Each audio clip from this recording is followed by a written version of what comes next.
오늘 말씀은 레갑 족속에 대한 그 후손들에 대한 이야기입니다. 오늘 우리가 어떻게 신앙생활을 해야 될지 좋은 모델이 되고 있는 그러한 레갑 족속의 모습이죠. 어떻게 주님과 연결되어 살아가고 계십니까? 날은 무덥죠. 많이 지치기도 하고, 그럼에도 늘 주님과 연결되고 또 때로는 주저앉는 옆에 지체들을 향해서 손을 내밀고 서로 연결되어서 함께 하나님의 나라를 이루어 가기를 주님의 이름으로 축복합니다.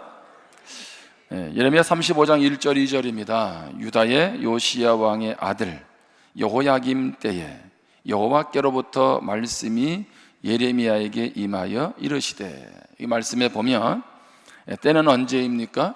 요시야 왕의 아들 여호야김 왕 때입니다.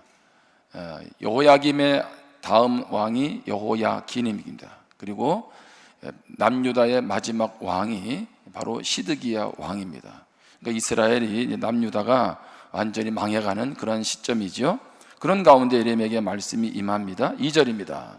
너는 레갑 사람들의 집에 가서 그들에게 말하고 그들을 여호와의 집 한 방으로 데려다가 포도주를 마시게 하라 하시니라. 하나님이 이상한 일을 하나 시킵니다. 무엇을 말하고 있습니까? 예레미야에게 레갑 사람들에게 그들을 여호와의 성소, 여호와의 집 성소 한 방으로 데려가서 포도주를 마시게 하라는 거죠. 오늘날로 말하면 부산 침례교회로 다 모아놓고 한 잔씩 마시게 하라, 지금 그 얘기입니다. 이 말씀에 이제 예레미야는 순종을 하지요. 그리고 이어서 말씀에 보면 레갑의 후손들을 예루살렘 성소의 한 방으로 모셔오는데 야사냐와 그 집안 사람들을 하나님의 아들들의 방으로 데리고 옵니다. 그리고 이제 그들에게 포도주를 건네고 있습니다. 그러자 레갑 후손들은 어떻게 합니까? 그렇지 않아도 목이 좀 축축했는데, 좀 날도 덥고 한 잔도 원했는데 받아 마신 게 아니고 어떻게 반응할까요? 6절부터 봅니다. 그들이 이르되 우리는 포도주를 마시지 아니하겠노라. 레갑의 아들 우리 선조 요나답이 우리에게 명령하여 이르기를 너희와 너희 자손은 영원히 포도주를 마시지 말며. 뭐라고 하고 있습니까? 우리는 포도주를 마시지 않겠다는 겁니다. 우리 선조 요나답이 누굽니까? 레갑의 아들이죠. 마시지 말라고 했다는 거예요. 여기 요나답이라는 이름은 열왕기하에 보면 다른 말로 여호나답 이렇게 표현합니다. 여호나답은 히브리어식 이름이고 요나답은 영어 표현입니다. 자, 7절입니다. 뿐만 아니라 너희가 집도 짓지 말며 파종도 하지 말며 포도원을 소유하지도 말고 너희는 평생 동안 장막에 살아라. 그리하면 너희가 머물러 사는 땅에서 너희 생명이 길리라 하였으므로. 자, 레갑의 후손들이 뭐라고 말하고 있습니까? 포도주만 마시지 않는 것이 아니라 집도 짓지 말고 파종도 하지 말고 포도원도 소유하지 말고 평생 어디 살아라? 장막에 살아라. 자, 그렇게 말을 하지요. 자, 그랬더니 8절에 우리가 레갑의 아들 우리 선조 요나답이 우리에게 명령한 모든 말을 순종하여 우리와 우리 아내와 자녀가 평생 동안 포도주를 마시지 아니하며 살 집도 짓지 아니하며 포도원이나 밭이나 종자도 가지지 아니하고 장막에 살면서 우리 선조 요나답이 우리에게 명령한 대로 다 지켜 행하였노라. 아멘. 뭐라고 말하고 있습니까? 레갑의 아들 요나답의 후손이 요나답을 통해서 여호나답을 통해서 했던 그 말씀을 명령을 그대로 순종했다는 겁니다. 그런데 그 명령 내린 그 내용이 무엇이냐는 겁니다. 그것은 바로 집도 없다는 거예요. 밭도 없다는 겁니다. 그냥 장막에서 살아가라는 것이죠. 레갑 족속은요, 모세 장인 이드로의 후손입니다. 겐 족속 이렇게 표현을 하지요. 그들이 이스라엘 백성들이 출애굽을 하고 가나안 땅 들어갈 때 같이 가나안 땅으로 들어가게 됩니다. 자, 그런데 이러한 명령을 했는데 시간적으로 볼 때 이 이야기를 했던 때가 언제냐면 여호나답이 에후와 함께 했던 시절입니다. 에후는 어떤 사람입니까? 북이스라엘의 아합 왕 때에 우상을 섬기고 온갖 죄악들을 범하게 되죠. 그러니까 이스라엘의 역사에서 가장 죄악으로 인해서 쩔었던 시대가 바로 아합 왕 때입니다.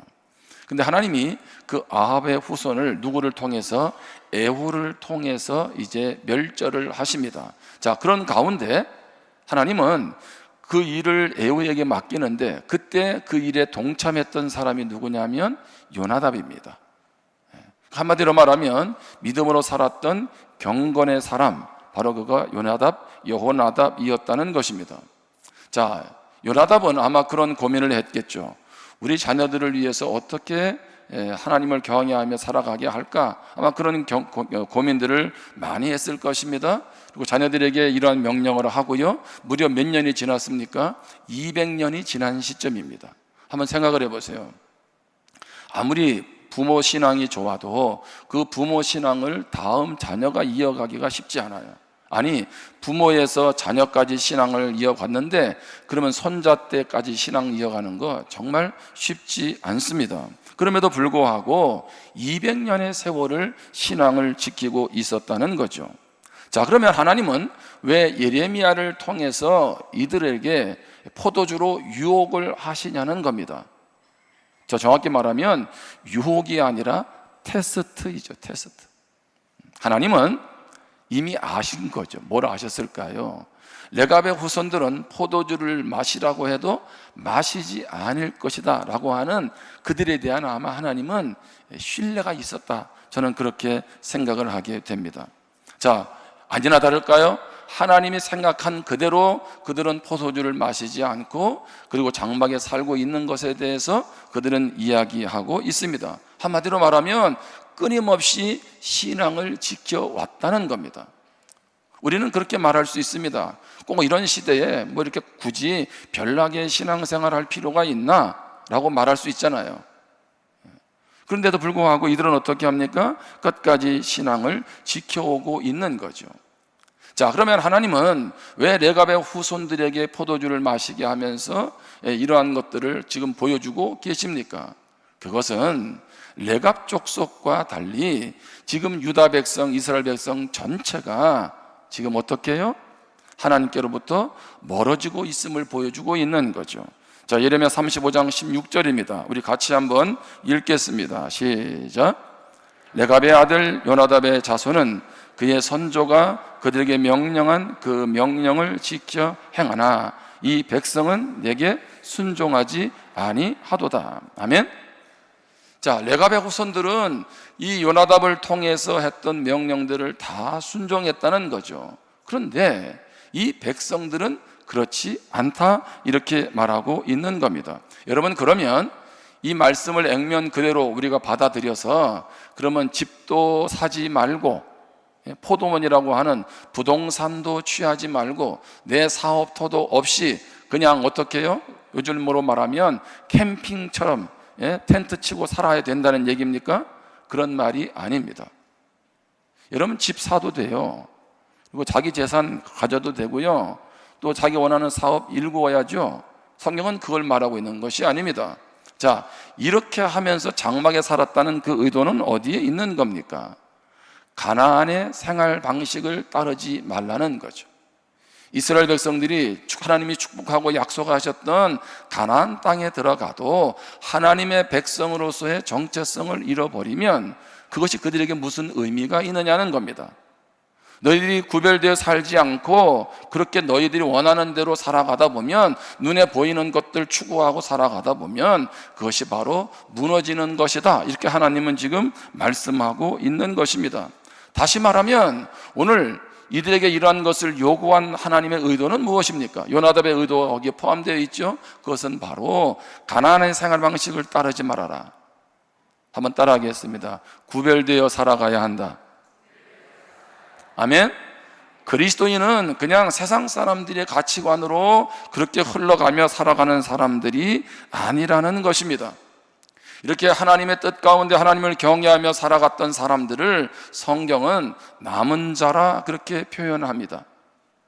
어떤 의미에서요? 모두가 세상적인 흐름을 따라서 세속적인 가치관을 따라서 하나님의 자녀들이 그냥 우르르 몰려가는데, 그럼에도 매 시대마다 신앙을 지키고 하나님 뜻 가운데 살아갔던 사람들, 바로 그들을 성경은 남은 자라고 말하고 있습니다.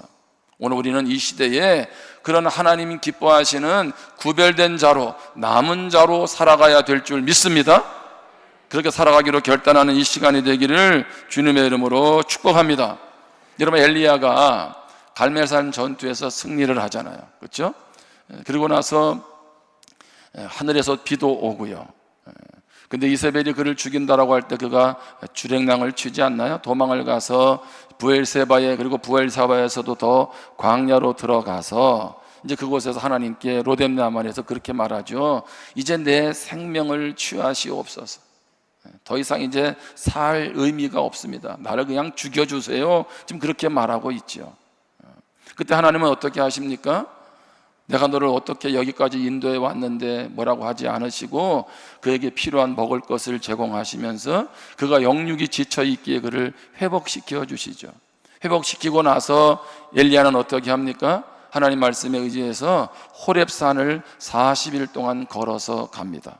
자, 그 호렙산에 도착해서 하나님께 뭐라고 얘기합니까? 하나님, 이제 나만 남았습니다 라고 말해요. 이제 나만 남았습니다. 믿음으로 사는 사람 찾아보기 힘들고요, 이제 나만 남았습니다. 지금 그렇게 말을 하고 있죠. 그때 하나님 뭐라고 말씀하세요? 열왕기상 19장 18절입니다. 그러나 내가 이스라엘 가운데 7,000명을 남기리니 다 바알에게 무릎을 꿇지 아니하고 다 바알에게 입맞추지 아니한 자니라. 아멘. 하나님 뭐라고 말씀하세요? 너 혼자가 아니라는 거예요. 바알에게 무릎 꿇지 않은 7,000명이 남아있다는 거죠. 다른 말로 하면 무엇입니까? 너만이 아니라 여전히 나를 경외하며 믿음으로 살아가는 그런 사람들이 남아있다, 지금 그렇게 말씀하고 있는 겁니다. 여러분, 하나님의 역사는 철저히 남은 자를 통한 역사입니다. 여러분, 여기 예레미야 말씀을 요즘에 여러분이 매일 큐티하지만 무너져가는 바벨론, 바벨론 앞에서 이제 무너져가는 우리 남유다를 한번 잘 보세요.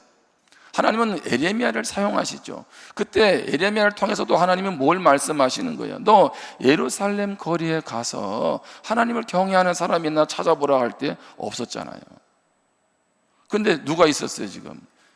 근데 오늘 말씀해 보니까 예레미야가 있는 거고 바로 레갑의 후손들이 있는 거죠. 하나님은 이렇게 여전히 하나님의 뜻 가운데 나아가는 믿음의 사람들을 통해서, 남은 자를 통해서 하나님의 역사를 진행해 가시죠. 그렇다면 우리가 어떻게 남은 자로 살아갈 것이냐라고 하는 겁니다. 오늘 두 가지를 나눕니다. 첫 번째는 남은 자로 살아가려면 의미와 가치를 알아야 합니다. 내가 왜 신앙으로 살아가야 되는지, 내가 왜 예수를 믿고 살아가야 되는지, 그 의미와 가치를 알 때 남은 자로 살아갈 수 있다는 것입니다. 자, 요나답을 통해서 후손들에게 맡긴 기준이 무엇이었습니까? 살 집을 짓지 말고 정막에 살으라는 거예요. 자, 무슨 얘기입니까? 여러분, 집이 없이 이곳저곳 한번 떠돈다고 생각해 보세요. 늘 새를 들어서 산다는 게 불편한 건 뭡니까? 내 집이 없다 보니까 돈에 맞춰서 계속 움직이니까 얼마나 불편하고 힘들겠어요. 집이 있다는 것은요, 오늘 이 시대에 안정감이 있다는 겁니다. 내 집이 있다는 거. 요즘 젊은 세대들이 결혼을 안 하는 것도 집을 마련하기가 어려운 것 아니겠어요? 그러니 결혼해서 아이까지 키우려니 이게 감당이 안 되는 거죠. 여러분, 집은요 경제적으로 활용 가치가 있습니다. 집은 어디다 사야 됩니까? 1번 영도에다가. 이 웃음의 의미는 제가 알 것 같아. 그러면 2번 해운대에다가, 3번 센텀. 그렇죠? 여러분, 어디다 집 사실래요? 이왕이면 저쪽에다 살라고 하지 않겠어요? 해운대 쪽에다가. 여러분, 그 이유가 뭡니까? 거기다 살면 재산 가치가 있는 거예요. 그러니까 많은 사람들은 여전히 집을 살 때도 내 편리함, 교회가 가깝냐 이거보다는 어디가 더 관심이 많아요? 한 번 더 갈아타면 얼마를 더 벌까? 이게 우리 생각 속에 있잖아요. 여러분, 포도원도 밭도 종자도 가지지 말라는 겁니다. 이게 무슨 얘기예요? 한마디로 말하면 돈 되는 건 하나도 없는 거예요. 아니, 부동산에다 투자해야 그나마 이게 좀 돈이 될 건데 말이죠. 그렇지 않겠어요? 근데 지금 밭도 사지 말라는 것 아니겠어요? 땅도 사지 말라는 거예요. 그리고 어떻게 해요? 끊임없이 유목민처럼 장막에서 생활을 해야 돼요. 계속 이동을 해야 한다는 것입니다. 따라합시다. 불편하다, 힘들다. 한마디로 말하면 희생을 감내하며 살아가야 합니다. 자, 뭘 말하고 있는 겁니까? 레갑의 후손들이 포기한 것은 우리 모든 사람들이 누리고 싶어 하는 것 아닙니까? 여러분, 예수를 믿어도 여전히 우리 모두가 누리고 싶어 하는 것, 집도 있고 또 무엇도 있고 부동산도 있고, 여러분, 집도 있고 부동산도 있기를 바랍니다. 믿음 없는 사람들은 이게 믿음 없나? 이렇게 해서 대답을 안 하는 것 같아요. 여러분, 그렇게 있기를 축복합니다. 그건 뭐 나쁜 건 아니잖아요. 근데 뭡니까? 거기에다가 초점을 두는 게 문제죠. 그렇지 않겠어요? 한번 생각해 보세요. 레갑의 후손들이 얼마나 많은 말을 들었습니까? 야, 뭐 하나님을 믿는데 그렇게 별나게 믿냐? 니네 조상이 얘기했다 그러더라도 집도 하나 사놓고 밭도 사면서 그렇게 생활을 해야지. 그 시대에 그렇게 말했다고 그게 이 시대에 지금 통하는 얘기냐? 그런 구닥다리 같은 말 듣지 마라.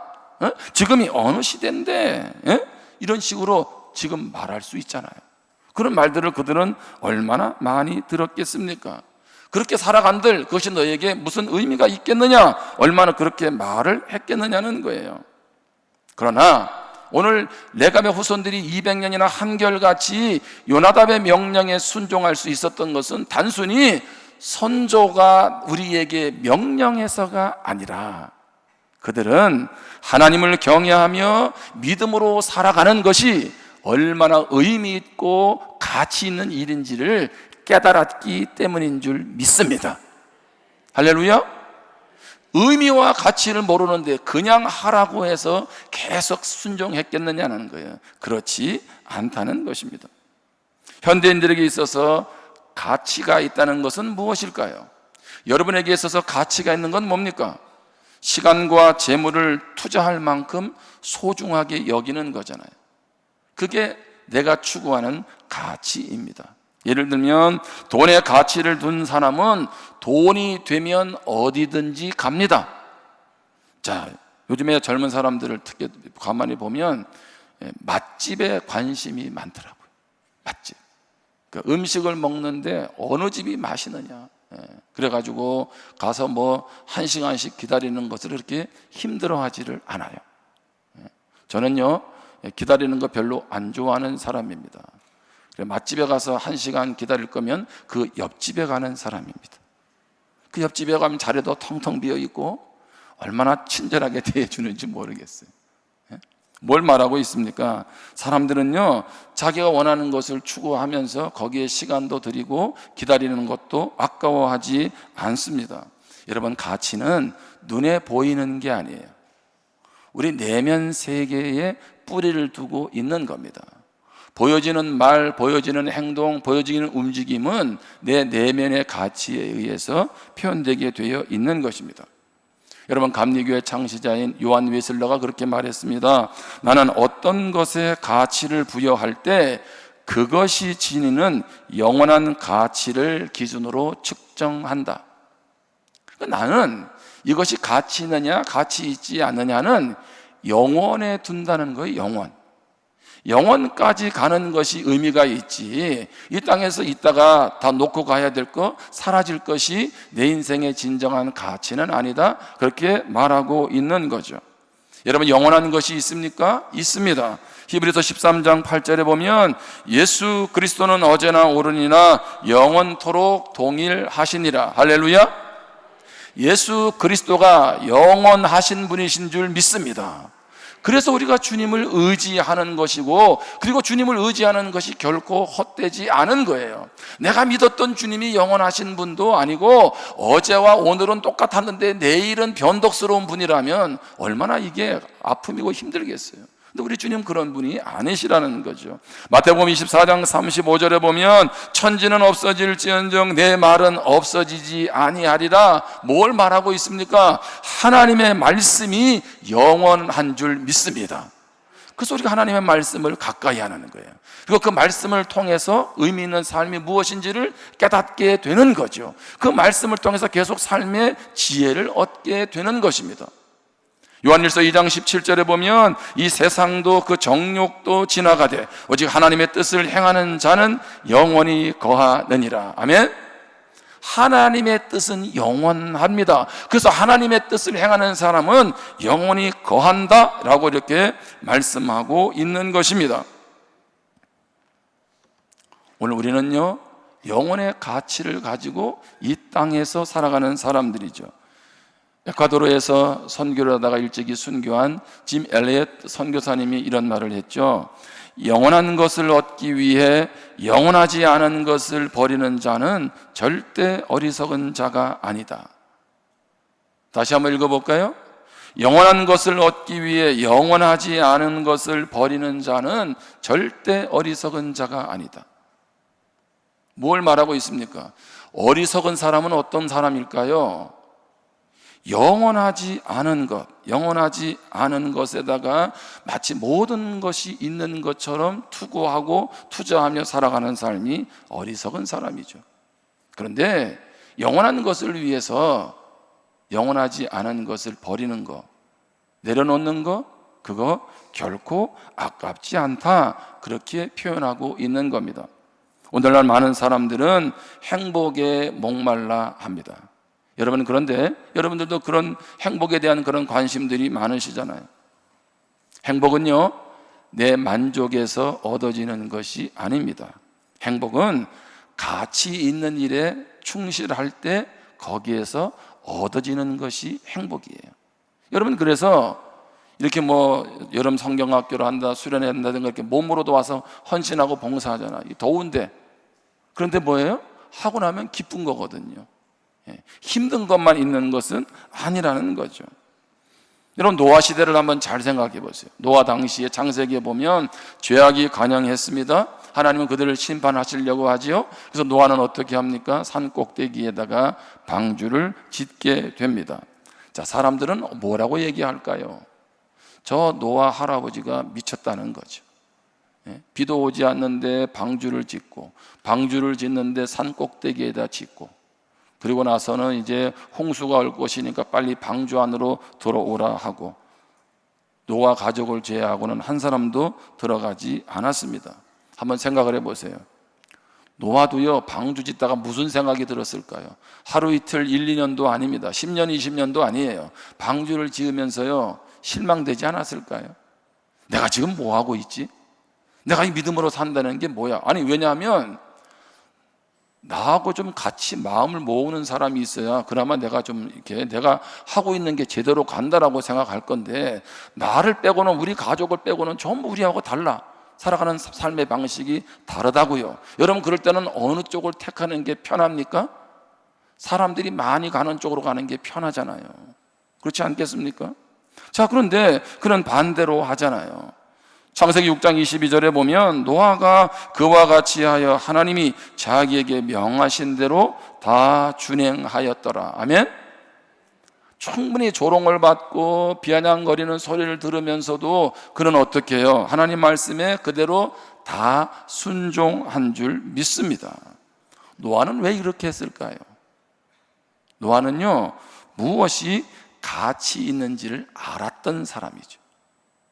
그가 하나님 앞에서 살아가는 것, 그것이 그 말씀에 순종하며 살아가는 것, 그것이 얼마나 의미 있는지를 알았기 때문에 그는 묵묵히 그 방주 짓는 일을 감당할 수가 있었다는 것입니다. 여러분, 남들이 가는 길이라고 해서 다 좋은 길이고 바른 길은 아닙니다.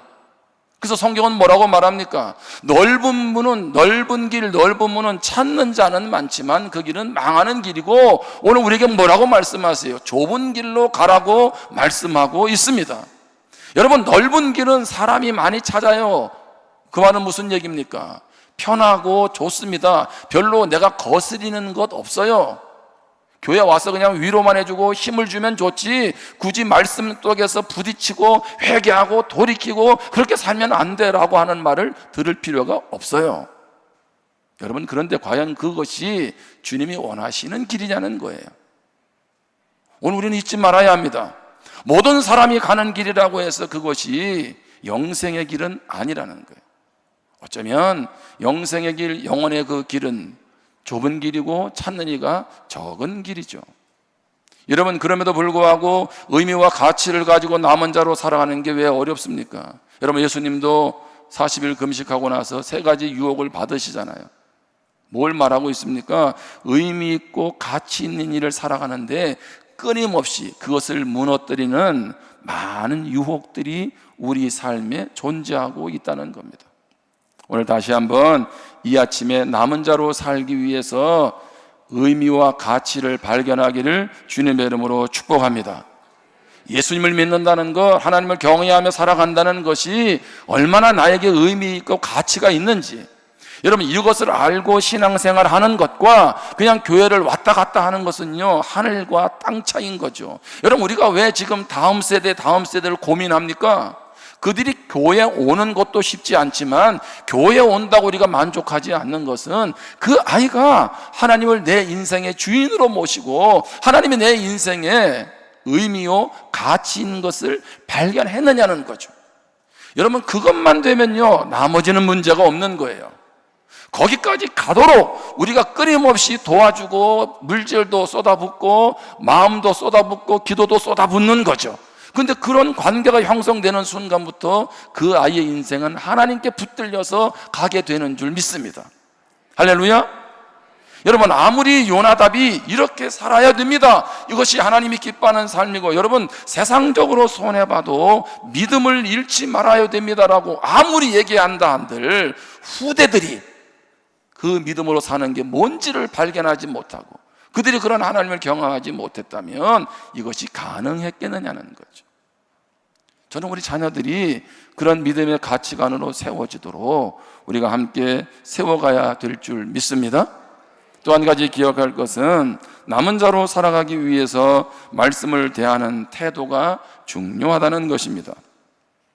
오늘 예레미야 35장 15절 말씀입니다. 내가 내 종 모든 선지자를 너희에게 보내고 끊임없이 보내며 이르기를 너희는 이제 각기 악한 길에서 돌이켜 행위를 고치고 다른 신을 따라 그를 섬기지 말라. 그리하면 너희는 내가 너희와 너희 선조에게 준 이 땅에 무엇하리라? 살리라 하여도 너희가 귀를 기울이지 아니하며 내게 순종하지 아니하였느니라. 무슨 얘기입니까? 하나님은 지금 예레미야뿐만 아니라 이전부터 계속적으로 이스라엘 백성들에게 선지자를 보냈어요. 그리고 뭘 말하고 있습니까? 그렇게 살다가는 망합니다 라고 지금 말하고 있는 거죠.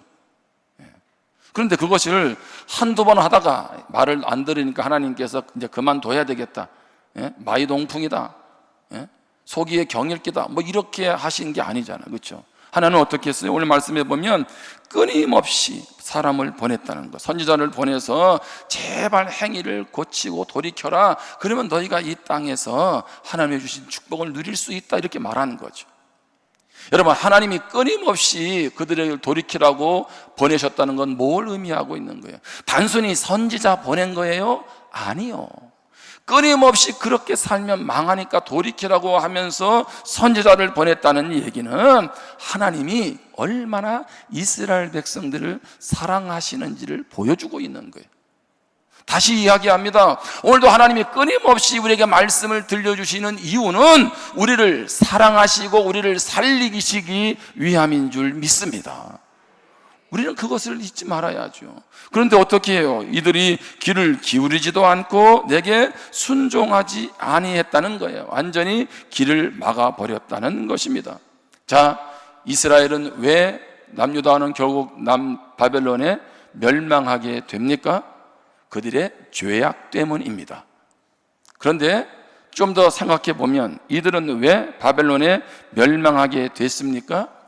말씀이 없어서가 아니라 말씀을 듣는 그들의 태도에 문제가 있었다는 거죠. 하나님은 계속 말씀했어요. 그럼 그때 말씀을 듣고 어떻게 하면 됩니까? 내가 이렇게 살면 안 되는구나. 내가 이렇게 살다가는 하나님이 기뻐하시는 뜻을 이룰 수가 없지. 빨리 돌이켜야 되지 라고 하면서 그들이 돌이켰으면 되잖아요. 그런데 어떻게 합니까? 돌이키기는커녕 귀를 아예 닫아 버린 거죠. 이런 얘기 하잖아요. 인생의 10%는 우리에게 무슨 일이 일어났는지로 구성이 되고, 나머지 90%는 그 일에 어떻게 반응하느냐로 구성된다. 제가 이런 얘기를 한 번씩 하잖아요. 무슨 얘기입니까? 지금 내 앞에 있는 벌어진 일은 뭐예요? 10% 정도밖에 안 된다는 거죠. 이거는 어쩔 수가 없는 거예요. 내가 어떻게 바꿀 수도 없는 그러한 일일 수 있는 거죠. 그것이 경제적인 문제이든 자녀의 문제이든 지금 눈앞에 있는 일은 그럴 수 있다는 거죠.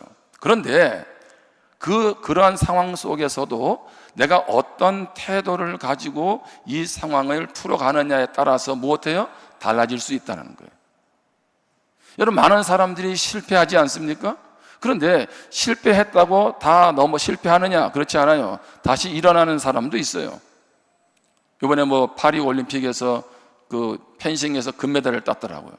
잠깐 그 기사를 봤는데 금메달을 딴 오상욱 선수가 그렇더라고요. 부상으로 인해서 계속 많은 좌절을 겪었더라고요. 좌절을 겪었어요. 그런데 어떻게 해요? 그래도 내가 다시 도전해서 한번 메달을 도전해야지. 그래서 그 결과가 온 거 아니겠어요?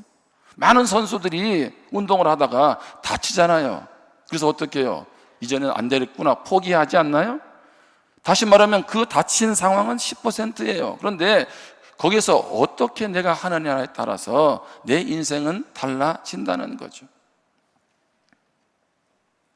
웨인 코데이로는 태도가 바뀌면 성공이 보인다, 이런 책도 썼어요. 태도가 바뀌면 성공이 보여요. 자, 다시 말하면 남은 자로 살아가려면 말씀을 대하는 태도가 중요합니다. 두 가지 비유를 듭니다. 자, 예레미야 36장에 보면 여호야김 왕 때 하나님이 말씀을 하세요. 그리고 예레미야로 하여금 말을 하면 그 바룩에게, 서기관 바룩이 그것을 두루마리에 기록하도록 합니다.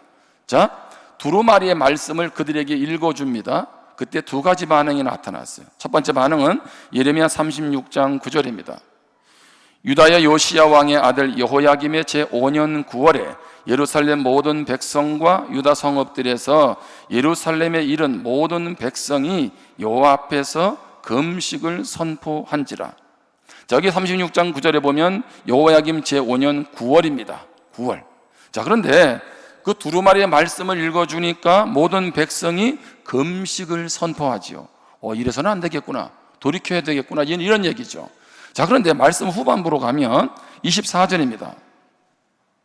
왕과 그의 신하들이 이 모든 말을 듣고도 두려워하거나 자기들의 옷을 찢지 아니하였고, 그 위에 말씀에도 보면 9월이라고 되어 있어요. 9월. 여호야김 왕이 겨울 왕궁에 있을 때에 그 두루마리의 말씀을 듣게 되지요. 자, 그런데 어떻게 합니까? 백성들과 달리 왕과 신하들, 물론 일부 고관들은 긍정적으로 반응했지만 그들을 제외하고는 어떻게 해요? 듣고도 두려워하거나 옷을 찢지 않아요. 회개하지 않았다는 거예요. 여러분, 말씀이 나에게 내가 들어야 될 말씀이라고 해서 그 말씀 앞에 내가 바르게 반응하는 것은 아닙니다. 어떻게 해요? 긍정적으로도 반응할 수 있지만 어떻게 해요? 부정적으로도 반응할 수 있어요. 그래서 여호야김 왕은 어떻게 합니까? 그 말씀이 귀에 거슬리니까 그 두루마기를 한 장 한 장 면도 칼로 찢어버리지 않나요? 그것이 예레미야 36장에 나오잖아요. 여러분, 초대교회를 잘 보세요. 베드로를 통해서 복음이 선포되었습니다. 어떻게 반응했나요? 사도행전 2장 37절에 보면 그들이 이 말을 듣고 마음에 찔려 베드로와 다른 사도들에게 물어 이르되, 형제들아, 우리가 어찌할꼬 하거늘. 말씀을 듣고 그들이 찔린 거죠. 그래서 어떻게 해요? 우리가 어찌할꼬 하고 이날 예수를 믿고 침례받은 사람이 3,000명이나 되었어요. 놀라운 하나님의 역사죠. 자, 그런데 스데반 집사님도 복음을 선포했습니다. 어떻게 반응합니까? 사도행전 7장 54절에 보면 그들이 이 말을 듣고 마음에 찔려, 똑같이 마음에 찔렸어요. 그런데 그를 향하여 무엇하거늘? 이를 갈거늘. 그리고 어떻게 합니까? 스데반 집사를 향해서 돌을 던져 죽이지 않습니까? 아니, 이상하지 않아요? 똑같은 말씀이 들리는데 한 사람은 그 말씀 앞에 돌이켜서 회개하고, 한 부류는 도리어 더 악하게 달려들고 있다는 겁니다. 지금도 두 부류예요. 오늘 말씀을 듣는 성도들도 두 부류라고. 어떤 부류가 있겠어요? 아, 내가 말씀 앞에 이렇게 살면 안 되겠구나라고 깨닫는 분이 있는가 하면, 또 어떤 분이 있겠어요? 저걸 무슨 뜻으로 하시나? 오늘은 좀 말씀이 조금 세네, 말씀이 잘 안 들려오네, 뭐 이럴 수도 있잖아요. 그렇죠? 제가 지난번에 중앙아시아 선교대를 갔다 이제 우리 키르키즈 갔잖아요. 이제 키르키즈에 갔는데 거기는 시차가 있어요. 3시간 정도. 그래서 우리 교회 오전 예배를 제가 영상으로 본 거예요. 그리고 우리로 말하면 오후가 거기는 오전이니까 거기 가서 예배를 드린 거죠. 근데 이제 그날 우리 교수님 오셔가지고 말씀을 전하고, 예수님의 기준, 그것은 사랑이라고 했잖아요. 그런데 그 말씀을 딱 듣고 제가 메모까지 했어요. 그래, 내가 이제 모든 일을 생각하거나 판단할 때마다 사랑으로 해야 되겠다, 이렇게 하면서 막 기록을 했는데, 그 말씀을 끝나고 이렇게 예배 이렇게 진행되는 과정에서 제가 어떤 부분에 대해서 판단이 딱 들어가더라고. 아, 저걸 저렇게 안 하면 안 좋겠는데, 이런 거 있잖아요. 제가 깜짝 놀랐어요. 방금 전까지도 무엇으로 하겠다? 내 삶의 기준을 사랑으로 하겠다라고 했는데, 내가 있잖아요, 그 예배가 끝나기도 전에 이미 판단을 하고 있더라고. 제가 그래서 사실은 지난주에 와서 설교를 할 때 뭘 하려고 그랬냐면, 교수님 설교 온 거 그대로 받아가지고 30분을 하려고 그랬어요. 그럼 교인들이 어떻게 반응하나? 그러면 그랬을 거 아니겠어요? 우리 목사님이 저 설교를 왜 하지? 저걸 왜 하지? 그리고 제가 그 뒤에 설교 원고를 2페이지까지 만들어 놨어요. 근데 안 했어요. 그 이유는 뭘까요? 제가 그 판단하는 그 부분을 여러분에게 얘기해야 되는데, 또 그러다 보면 누구를 얘기할 수도 있고, 뭐 어떤 상황들을 얘기할 수 있잖아요. 덕이 안 되니까. 근데 제 마음에는 뭐였냐면, 아, 그렇구나, 내가 여기서 아무리 설교를 그렇게 해도 돌아서면 어떻게 될 수 있다? 아, 원래 내 모습대로 돌아갈 수 있겠구나. 제가 그때 또 한번 깨달았어요. 여러분, 그래서 성경은 뭐라 그래요? 말씀이 땅에 떨어져도 바로 지금 말씀을 듣는 순간 뭐예요? 사단이 그것을 다 빼앗아 가버려. 그게 길가 밭에 떨어지는 거잖아요. 아무리 축복된 말씀이 선포된다 한들, 말씀을 듣는 사람의 태도에 따라서 그 말씀은 나에게 뼈가 되고 살이 되기도 하지만 전혀 내 인생에 도움이 되지 않는 말씀이 될 수도 있다는 거예요. 제가 부탁하는 것은, 여러분 들어진 말씀이 여러분의 삶에 적용되는 말씀이 될 수 있기를 바랍니다. 아멘. 그냥 오늘 우리 목사님이 어떤 부분이 좋았다, 그냥 오늘 왜 지난번보다 설교가 좀 아쉽네, 이런 내용을 좀 더 해주지, 그것 아니고 뭐예요? 오늘 하나님이 나에게 주신 그 말씀을 가지고 오늘 그냥 설교 듣는 것으로 끝나지 말고 어떻게 해요? 끊임없이 내 삶에서 그것을 적용하고 실천해 가라는 것입니다. 그렇게 될 때 그 말씀이 나에게 의미가 있는 것이지, 아무리 말씀을 들어도 어떻게 해요? 이스라엘 백성들처럼 망할 수도 있어요. 기억하십시오. 말씀을 듣는다고 사는 게 아니에요. 말씀을 들어도, 하나님의 말씀을 들어도 무엇할 수 있어요? 망할 수 있어요. 말씀이 문제가 아니라 말씀을 대하는 나의 태도 때문에 그렇다는 얘기입니다. 하나님은 선조 요나답의 명령을 순종한 이스라엘 백성들에게 축복을 약속하십니다. 예레미야 35장 19절입니다. 그러므로 만군의 여호와 이스라엘 하나님 여호와께서 이와 같이 말씀하시니라. 레갑의 아들 요나답에게서 내 앞에 설 사람이 영원히 끊어지지 아니하리라 하시니라. 아멘. 하나님 앞에서 이 요나답의 후손 중에서 영원토록 하나님 앞에 설 사람이 끊어지지 않는다는 거죠. 이들은 아마 성전에서 제사하면서 봉사하는 직분을 했을 거예요. 정확히 뭔지는 모릅니다. 그러나 분명한 것은 하나님이 책임져 주시는 그런 후대들이 되었다는 것입니다. 오늘 우리의 믿음의 여정이 결코 헛되지 않기를 바랍니다. 레갑 족속처럼 남은 자로 살아가기 위해서 의미와 가치를 발견하고 말씀을 대하는 태도가 중요함을 깨닫고 믿음의 경주를 완주하시기를 주님의 이름으로 축원합니다. 기도하겠습니다. 오늘 주신 말씀을 가지고 우리 마음 가운데 한번 새기면서 나는 예수님이 내 인생의 의미와 가치로 전부가 되고 있는지 한번 살펴보기를 원합니다. 그의 나라와 그의 의를 구하면 이 모든 것 더하신다고 했는데 그의 나라 그의 의가 전부가 되고 있는지를 먼저 생각하기를 원합니다. 그리고 오늘도 나의 삶의 자리에서 어떻게 그 말씀을 살아낼지를 결단하며 깨닫는 시간 될 수 있기를 바랍니다. 오늘 주신 말씀을 붙잡고 우리 함께 결단하며 기도합니다.